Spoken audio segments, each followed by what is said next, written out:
चलिए लिख लीजिए, क्वेश्चन मैं बता रहा हूं आपको न्यूट्रलाइजेशन के ऊपर।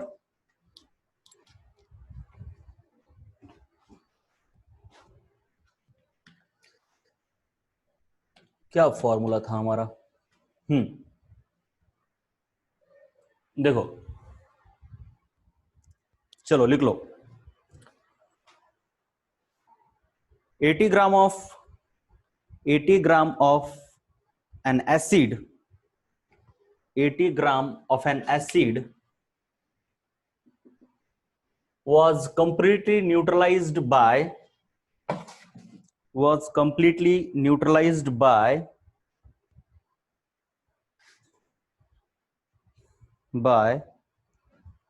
5 ml of 5 liter of 5 liter of 5 liter of 3 molar. देखिए मोलैरिटी दी है आपको 3 मोलार, नॉर्मेलिटी नहीं दी है, मोलैरिटी दी है। 3 molar H2SO4 3 molar H2SO4 then sorry H2SO4 नहीं, क्योंकि हमको ये एसिड का दिया है ना, तो 3 मोलार आप क्या करो, CaOH ट्वाइस करो, calcium hydroxide. 3 molar calcium hydroxide. Find the equivalent weight of acid. Find the equivalent weight of acid. वैसे तो डायरेक्टली हमारे पास फॉर्मूला है, अभी उस फॉर्मूले के बेसिस पर ही हम कर लेते हैं सॉल्यूशन। देखिए आपको पता है equivalent weight of acid is weight of acid upon normality of acid multiplied by volume of acid. लेकिन जैसे कि मैंने बताया number of equivalents is equal to number of moles multiplied by valency होता है, ऑलरेडी बताया मैंने आपको ये। वैसे ही अगर आप देखोगे, अगर फॉर्मूला आप देखोगे नॉर्मेलिटी का, तो नॉर्मेलिटी का फॉर्मूला क्या है, number of equivalents divided by volume. But number of equivalents को मैं क्या लिख सकता हूं, number of moles into valency. देखिए इसके according divide by volume, but number of mole upon volume तो मोलैरिटी होता है, राइट। इसीलिए मेरे पास डायरेक्ट एक फॉर्मूला है, वो ये कि normality is equal to molarity multiplied by valency, right. जैसे En इज इक्वल टू ये है, वैसे ही normality is equal to molarity into valency होता है, राइट। तो इसको मैं यहां पे डाल देता हूं इक्वेशन 1 में, राइट। सो सिंपल सी बात है, पुट इन इक्वेशन 1, तो आपका आएगा equivalent weight of acid is equal to weight of acid divided by normality of acid की जगह पर मोलैरिटी इंटू वैलेंसी। मोलैरिटी, हाँ यहां पे क्या गलती हुई आपको पता होगा, ये क्या होता है, बेस, ये भी क्या होता है, बेस, राइट। तो मोलैरिटी, अब बेस है यहाँ पे, तो molarity of base multiplied by valency of base into volume of base. तो इस तरीके से आपका आएगा, वेट डाल दो तो 80 ग्राम है, मोलैरिटी ऑफ बेस 3 मोलार दिया है, वैलेंसी बेस की कितनी है, देखिए इसको देख के ही समझता है, this implies valency of base is 2, ये डाई एसिडिक बेस है, और इसका वॉल्यूम कितना दिया है, 5 लीटर, राइट। यूनिट्स आपके गलत नहीं होनी चाहिए, ये जो मोलैरिटी होती है ये, इसमें वॉल्यूम रहता है लीटर में, पता है ना आपको। तो अगर आप यूनिट्स के साथ लिखोगे तो ये कुछ ऐसा दिखेगा, क्योंकि यूनिट्स बहुत इंपॉर्टेंट है। ये तो है ग्राम, मोलैरिटी क्या होती है, 3 मोलार, मोलार मतलब number of moles per litre. Molarity का यूनिट मैंने लिख के भी दिया है आपको, उसका फॉर्मूला भी दिया है आपको। उसके बाद है वैलेंसी, वैलेंसी तो 2 है। उसके बाद क्या है, वॉल्यूम, वॉल्यूम क्या है, लीटर, कितना लीटर है, 5 लीटर। अब यहां पे एक बात याद रखनी है आपको, ये वैलेंसी जो होती है इसका मतलब होता है इक्विवेलेंट्स पर मोल। ये वैलेंसी 2 है, इसका मतलब क्या है कि 2 इक्विवेलेंट्स पर मोल, मतलब इस चीज के 2 इक्विवेलेंट्स इसके 1 मोल के अंदर है, मतलब वैलेंसी को भी यूनिट होता है, इक्विवेलेंट्स पर मोल। तो देखिए क्या होगा, ये लीटर लीटर कैंसिल होगा, मोल मोल कैंसिल होगा, और आपका यूनिट आएगा ग्राम पर इक्विवेलेंट, ग्राम पर इक्विवेलेंट, जो कि इक्विवेलेंट वेट का यूनिट भी है। तो अब इसको हम सॉल्व करते हैं, 5 2 जा 10, तो ये 8 हो जाएगा, और 3 से इसको डिवाइड करेंगे तो 3 2 जा 6, पॉइंट दिया 6 7 आ जाएगा। तो आपका इक्विवेलेंट वेट ऑफ एसिड आता है 2.67। भले ही ये एसिड एग्जिस्ट करता हो नहीं करता हो, लेकिन हमारा आंसर ये आ रहा है। ये हाइपोथेटिकल क्वेश्चन है, बस ऐसे आ रहा है, राइट। इस तरीके से आपको करना है। क्या आपको ये क्वेश्चन समझ में आया? मुझे जरा बताइए आप। सिंपल तो है, लेकिन बताइए फिर भी। अब जैसे कि मैं बोल रहा हूं आपको कि ये जो चैप्टर है, इसमें ऐसे कई सारे टॉपिक्स कवर्ड है, बहुत सारे टॉपिक्स कवर्ड है, जिनके ऊपर बाद में आपको एक स्पेशल चैप्टर्स भी है। एक्चुअली इक्विलिब्रियम चैप्टर में इसके ऊपर कई सारे क्वेश्चन आएंगे, सॉल्यूशन और कोलिगेटिव प्रॉपर्टीज, इसमें भी कई सारे क्वेश्चन आएंगे। आगे चल के हमारे पास मोलैरिटी नॉर्मेलिटी है, वहां पे भी ये न्यूट्रलाइजेशन के कई क्वेश्चन आने वाले हैं।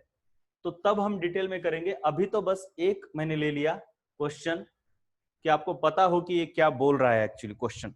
तो न्यूट्रलाइजेशन पर कई सारे क्वेश्चन धीरे धीरे भी आते चलेंगे। तो देखिए अभी नेक्स्ट है आपके पास ये वाली मेथड। पहले आपको आंसर के सॉरी क्वेश्चन के नीचे ये आंसर लिखना है, और उसके बाद ये वाली मेथड लिखनी है। मेथड है मेटल डिस्प्लेसमेंट मेथड। पांचवी मेथड हम कर रहे हैं, बहुत ही आसान सी मेथड है। देखिए दिख रहा है, ये मुझे एक बार देखने दो, राइट। तो metal displacement, this is the fifth one, metal displacement method. इधर मेरे ख्याल से अच्छे से आएगा, राइट, इस बाजू। Metal displacement method, fifth method of finding the molar mass, sorry equivalent weight, metal displacement method. बहुत ही सिंपल है, आपने इस टाइप की रिएक्शंस पहले भी देखी हुई है।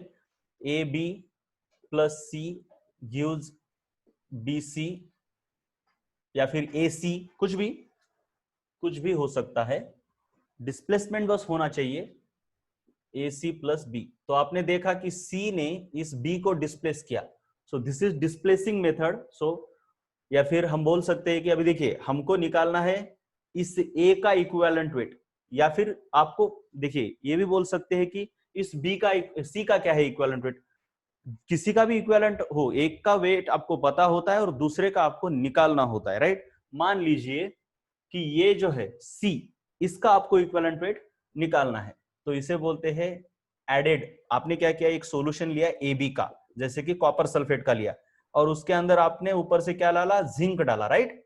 ऐसे होता है ना। तो वैसे ही इसको बोलते हैं एडेड मेटल, और इसको बोलते हैं, ये जो बी डिस्प्लेस हुआ उसे बोलते हैं डिस्प्लेस्ड मेथड। तो मैंने आपको बोला है कि कोई भी रिएक्शन हो तो उस रिएक्शन में होता क्या है, जब भी कोई कंबाइन होता है या फिर डिस्प्लेस करता है यानी रिएक्शन करता है, तो उनके नंबर ऑफ इक्विवेलेंट सेम रहते हैं। ये मैंने आपको पहले ही बोल दिया है, right. Number of equivalent same रहेंगे। तो सिंपल सी बात है, यहां पे दो लोगों ने डिस्प्लेस किया है एक दूसरे को, यानी सी ने बी को डिस्प्लेस किया है, यानी इसके और इसके नंबर ऑफ इक्विवेलेंट्स सेम होने चाहिए। तो सिंपल सी बात है, एक होता है नोन, मतलब ये मान लीजिए नोन है और ये अननोन है।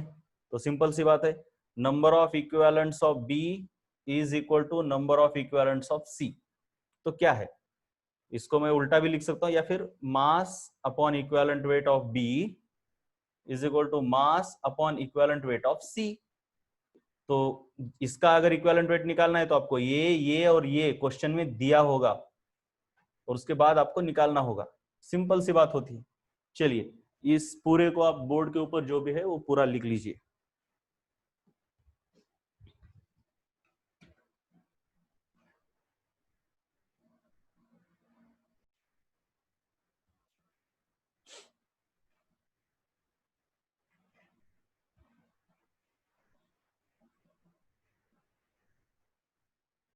तो इलेक्ट्रोलाइटिक मेथड जो आगे वाली हमारी मेथड है, मैंने बोला है कि 12th क्लास में इस पर एक चैप्टर है, लेकिन फिर भी मैं यहाँ पे एक आपको ओवरव्यू देता हूं कि होता क्या है, राइट। तो देख लीजिए इलेक्ट्रोलाइटिक मेथड, ठीक से देखना है, बहुत ही इंपॉर्टेंट ये मेथड है।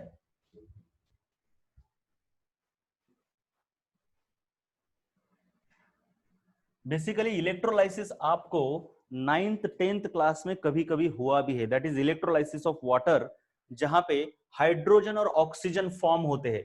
बेसिकली इलेक्ट्रोलाइसिस मतलब क्या होता है, आपके पास ऐसा एक वेसल होता है और इस वेसल के अंदर एक सॉल्यूशन होता है जिसे हम इलेक्ट्रोलाइट कहते हैं, इलेक्ट्रोलाइट।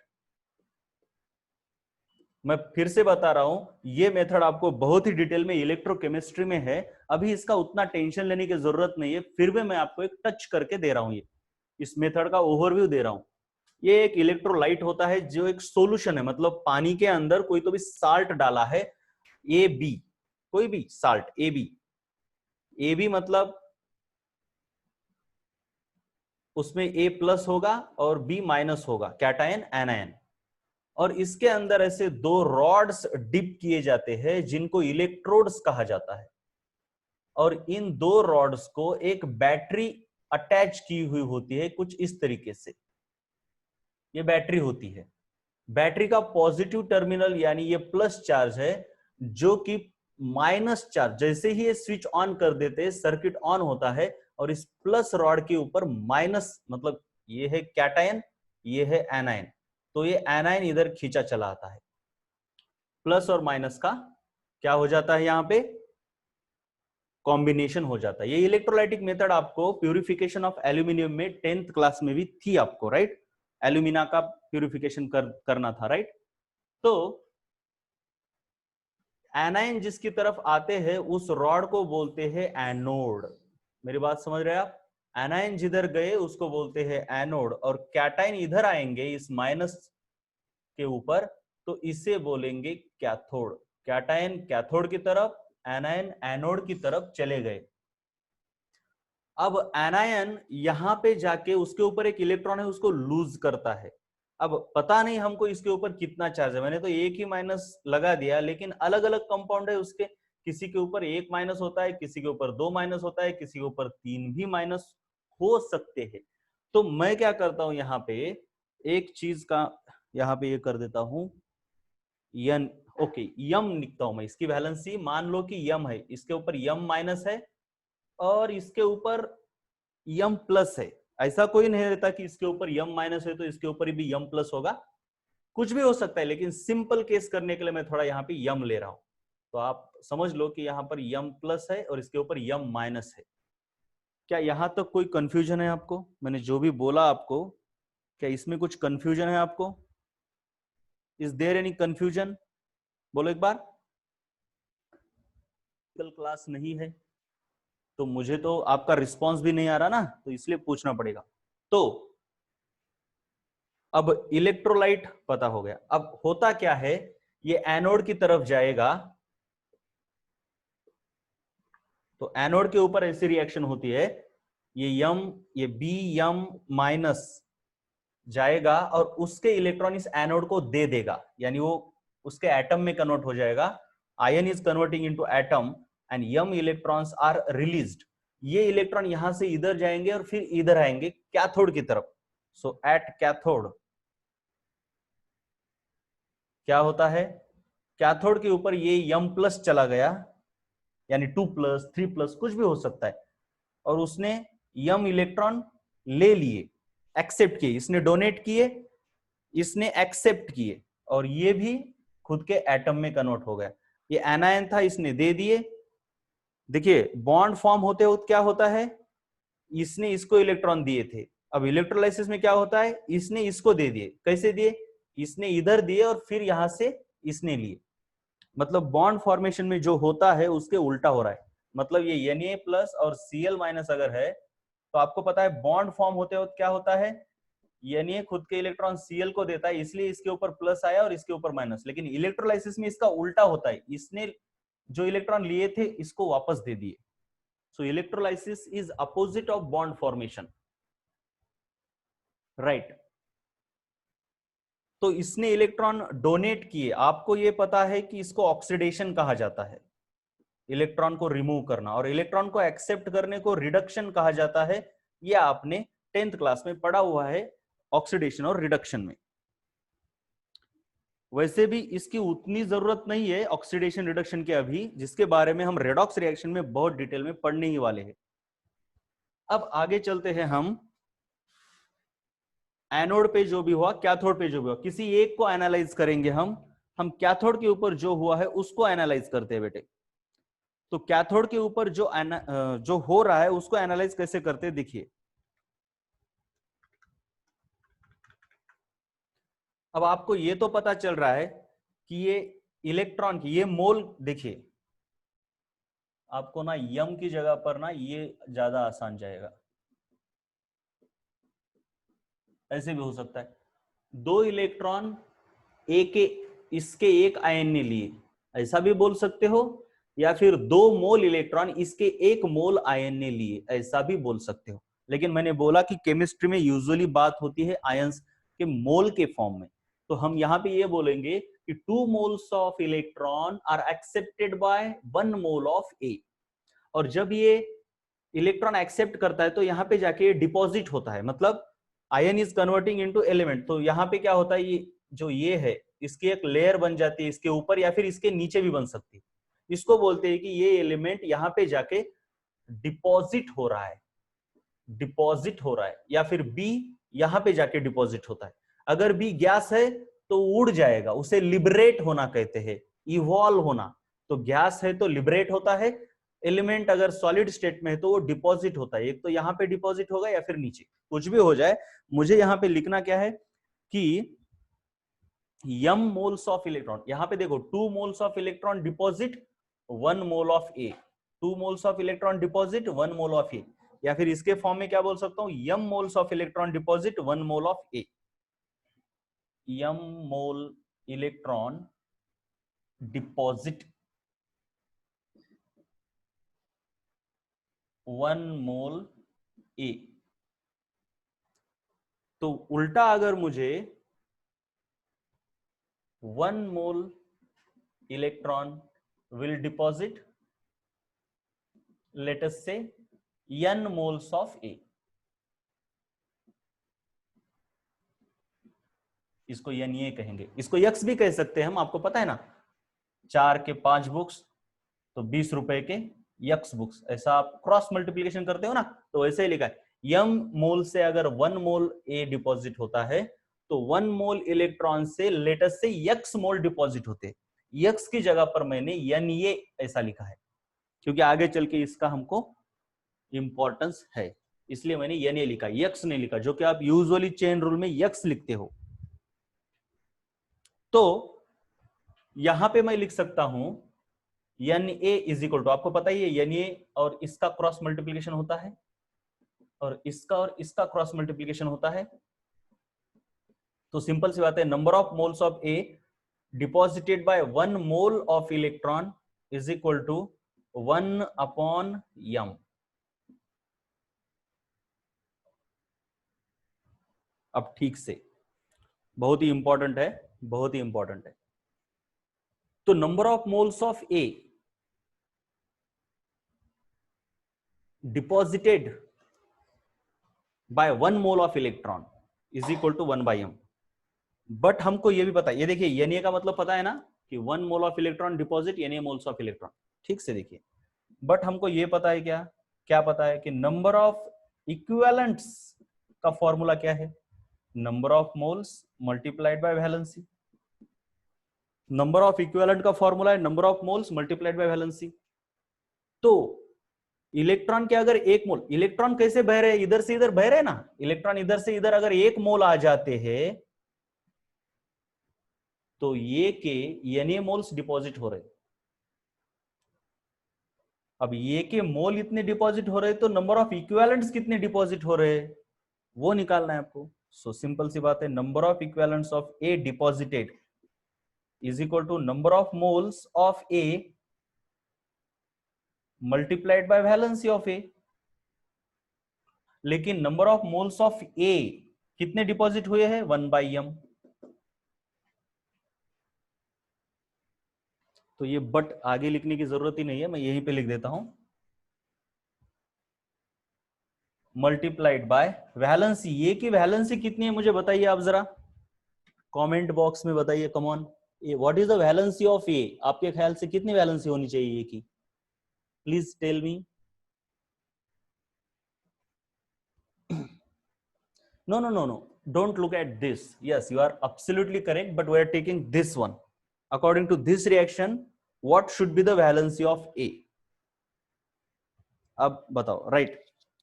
कांचन और कौन? स्वप्निल, राइट।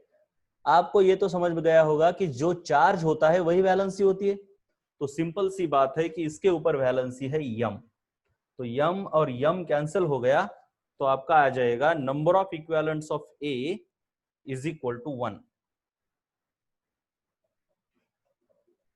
तो इससे एक बहुत ही इंपॉर्टेंट बात आती है, 1 मोल ऑफ इलेक्ट्रॉन बहने से एक इक्विवेलेंट ही डिपॉजिट होता है, और ये बहुत ही इंपॉर्टेंट लॉ है। So 1 mole of electron deposits 1 equivalent of any substance. कोई भी सब्सटेंस हो, इसको ये अप्लाई होता है। 1 मोल नहीं, लेकिन 1 इक्विवेलेंट जरूर है। So 1 mole of electron is equivalent to 1 equivalent of any substance. ये बहुत ही इंपॉर्टेंट रूल है, और इसे कहते हैं Faraday's. Actually Faraday's second rule थोड़ा अलग है, लेकिन फिर भी आपको इलेक्ट्रोकेमिस्ट्री में फैराडेज रूल के अंदर ये आपको पढ़ने को मिलेगा। So 1 mole of electron is equivalent to 1 equivalent of any substance. अब ये तो बात हो गई इलेक्ट्रोलाइसिस के बारे में, जनरल बात। क्या आपको यहां तक समझ में आया? मतलब जो भी मैंने पढ़ाया, इसका यही एक बहुत ही इंपॉर्टेंट डोगमा है, यही आपको समझना चाहिए। बाकी चीजें नहीं समझी तो भी चलेगा, लेकिन ये समझना चाहिए जो मैंने बताया है। क्या ये आपको समझ में आया कि 1 मोल ऑफ इलेक्ट्रॉन बहने पर 1 equivalent of any element deposit होता है? 1 equivalent of any element deposit होता है। तो चलिए इसको लिख लीजिए पूरा का पूरा, जो भी आपको बोर्ड के ऊपर दिख रहा है इसको पूरा का पूरा लिख लीजिए। Come on. इस मेथड को कैसे यूज किया जाता है इक्विवेलेंट वेट को निकालने के लिए? तो सिंपल सी बात है, आपको क्या किया जाएगा, एक तो एक ही इलेक्ट्रोलाइटिक सेल दी जाएगी, या फिर 2 इलेक्ट्रोलाइटिक सेल को एक दूसरे के आजू बाजू में लगाया जाएगा, जिसे कहते हैं सीरीज कॉम्बिनेशन। कुछ इस तरीके से देखिए, इधर बैटरी ऐसे और इधर से इधर ऐसे, तो this is called as the series combination. और इसमें क्या किया जाएगा, अलग अलग तरीके, एक तो ऐसे करेंगे, या फिर एक ही इसमें ए और बी, यहां पे ए डिपॉजिट होगा, यहां पे बी डिपॉजिट होगा। अब आपको ये तो पता है, जब सीरीज कॉम्बिनेशन होता है तो करंट का अमाउंट सेम होता है, यानी कि जितना करंट यहां से पास होगा उतना ही करंट यहां से पास होगा, या फिर जितना चार्ज, अब करंट क्या होता है, चार्ज डिवाइडेड बाय टाइम। तो जितना चार्ज यहां से पास हुआ इधर, उतना ही, मतलब यहां से बैटरी से 5 कूलम निकला तो यहां पे आएगा, वही 5 कूलम इधर जाएगा, वही 5 कूलम इधर जाएगा, वही 5 कूलम इधर, वही 5 कूलम इधर। तो सिंपल सी बात है, जब सीरीज कॉम्बिनेशन होता है तो चार्ज जो पास होता है वो सेम अमाउंट में पास होता है। एक तो सीरीज कॉम्बिनेशन में आपको क्वेश्चन में वर्डिंग रहती है कि A and B 2 elements are in series combination, या फिर आपको ऐसे बोलेंगे ए का बी के साथ कोई कंपाउंड है और उनसे इलेक्ट्रिसिटी पास की, मतलब उनका इलेक्ट्रोलाइसिस किया, तो ये इधर गया, बी इधर गया मान लो, तो बोलेंगे बी का वेट यहां पे कुछ तो भी डिपॉजिट हुआ, तो ए का वेट कुछ तो भी डिपॉजिट हुआ, ए का इक्विवेलेंट वेट निकालो। तो सिंपल सी बात है, मैंने बोला कि यहां से अगर 1 मोल इलेक्ट्रॉन का पास होता है, 1 मोल इलेक्ट्रॉन, 1 मोल इलेक्ट्रॉन यानी अवोगाड्रो नंबर ऑफ इलेक्ट्रॉन्स, इसके ऊपर चार्ज होता है 96,500 कूलम। अब अगर निकाल के देखो 1 मोल यानी 6.022 इंटू 10⁻23 और एक इलेक्ट्रॉन के ऊपर चार्ज होता है 1.6 इंटू 10⁻−19 कूलम। इसका मल्टीप्लीकेशन करोगे तो 96,500 कूलम आता है। सो जब इतना चार्ज इससे बहेगा तो एक इक्विवेलेंट इसका भी डिपॉजिट होगा, इसका भी डिपॉजिट होगा। मतलब कितना भी चार्ज बहे, जितने इक्विवेलेंट इसके डिपॉजिट हो गए उतने ही इसके, लेकिन दोनों के लिए चार्ज सेम होना चाहिए। अब ये तो एक ही बैटरी है, मतलब यहां से 5 कूलम निकला तो इधर 5 ही कूलम आना चाहिए, 10 निकला तो 10। मतलब एक बैटरी हो या फिर बैटरी सीरीज में हो, उनके लिए अमाउंट ऑफ चार्ज पास्ड वो तो सेम ही रहेगा। तो मुझे बताओ क्या ये आपको समझ में आया? Amount of charge pass same रहता है for 2 electrodes in a battery and for various electrodes in series combination.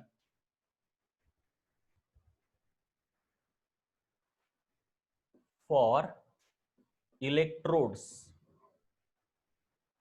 In one battery, sorry one cell, electrolytic cell बोलते हैं इसको, electrolytic cell, in one electrolytic cell.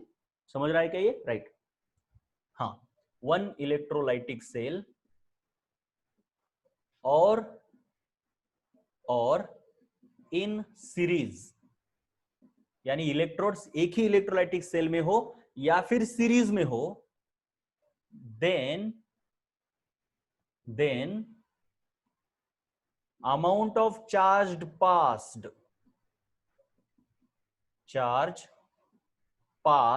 is same। Amount of charge pass तो same ही रहता है, तो कोई problem ही नहीं है। अगर amount of charge pass same है देन हम क्या लिख सकते हैं? Then we can write number of equivalents of A deposited is equal to number of equivalents of B deposited. और इसी को कहते हैं Faraday's second law.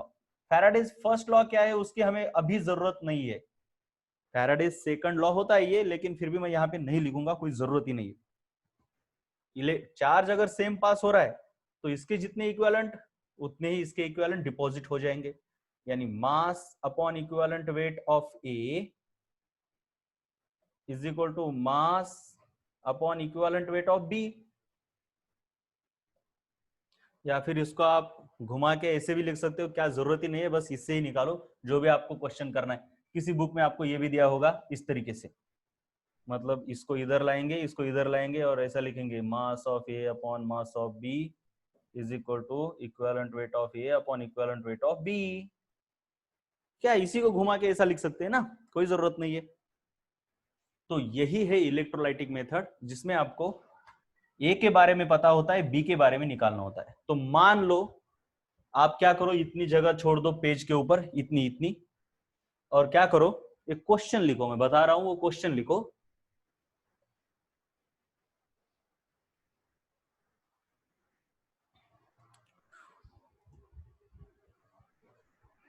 A and B, A and B,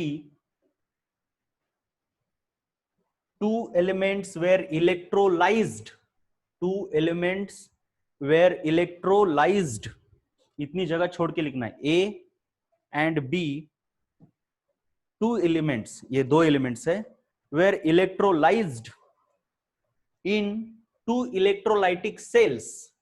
एक भी सेल में कर सकते हैं, दो अलग अलग सेल में भी उनके अलग अलग कंपाउंड्स हो सकते हैं, मैं बोल रहा हूं।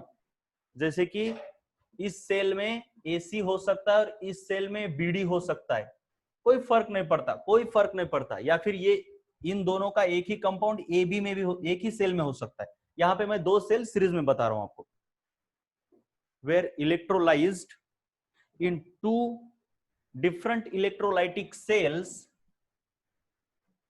Connected in series, connected in series. जैसे ही कनेक्टेड इन सीरीज बोला है, इसका मतलब है amount of charge pass same है। Connected in series, if weight of A and B deposited, if weight of A and B deposited, if weight of A and B deposited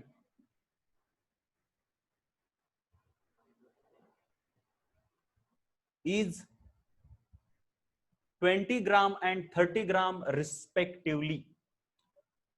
Weight of A and B deposited is 20 gram and 30 gram respectively.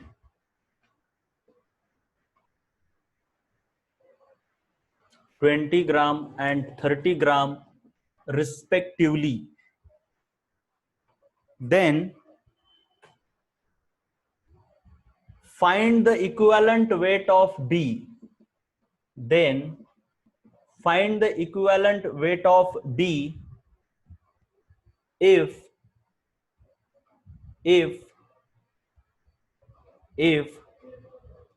molar mass of divalent A, if molar mass of divalent A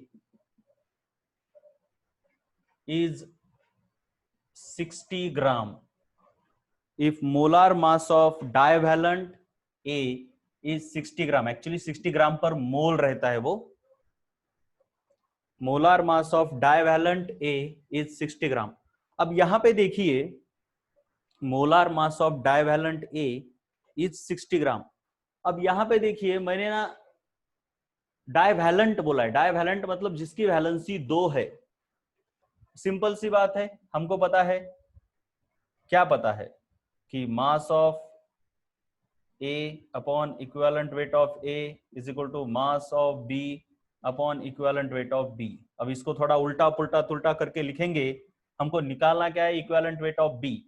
तो इससे मैं directly लिख सकता हूं, क्या आपको समझ रहा है? देखिए equivalent weight of B is equal to, इसको इधर लाता हूं, इन दोनों को इधर लेके जाता हूं। अब आपको ये तो समझना चाहिए बेटे, mass of B upon mass of A multiplied by equivalent weight of A. क्या है ये? ट्रांसफॉर्मेशन तो है, इधर से उधर उधर से इधर किया है।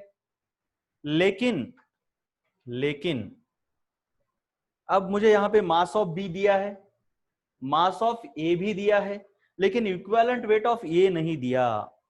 तो क्या मैं निकाल सकता हूं? बोलिए मुझे जरा। इक्विवेलेंट वेट ऑफ ए तो दिया नहीं है मुझे, और मुझे तो निकालना है। बताओ क्या मैं निकाल सकता हूं? इक्विवेलेंट वेट दिया नहीं है बी का, सॉरी ए का, और मुझे तो निकालना है, मुझे तो चाहिए इस क्वेश्चन में। राइट, कहां से निकाल सकते हैं? इस मोलार मास से।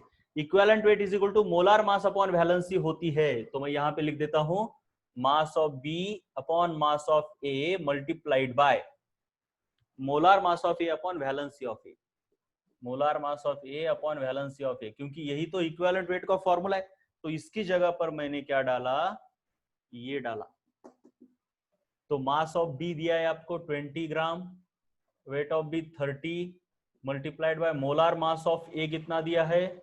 60, और उसकी वैलेंसी 2, तो 2 30 60, 30 30 cancel. So equivalent weight of B is simply 20 gram per equivalent. Right, इस तरीके से इस क्वेश्चन को सॉल्व करना था। और ऐसे टाइप के कई सारे क्वेश्चन आपको इलेक्ट्रोकेमिस्ट्री में रहेंगे। यहां पे बस मैंने एक सैंपल लिया, इस चैप्टर में इतने क्वेश्चन इसके ऊपर रहेंगे ही नहीं एक्चुअली, फिर भी मैंने एक लिया। चलिए इसको लिख लो आप पूरा का पूरा, जो भी है बोर्ड के ऊपर। पता है ना, पहले ये लिखना है, फिर क्वेश्चन के नीचे ये और ये लिखना है, उल्टा पुल्टा मत लिख लेना।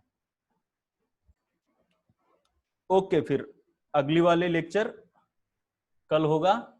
आज के लिए इतना ही, बाय बाय। इसको लिख लो या फिर स्क्रीनशॉट ले लो।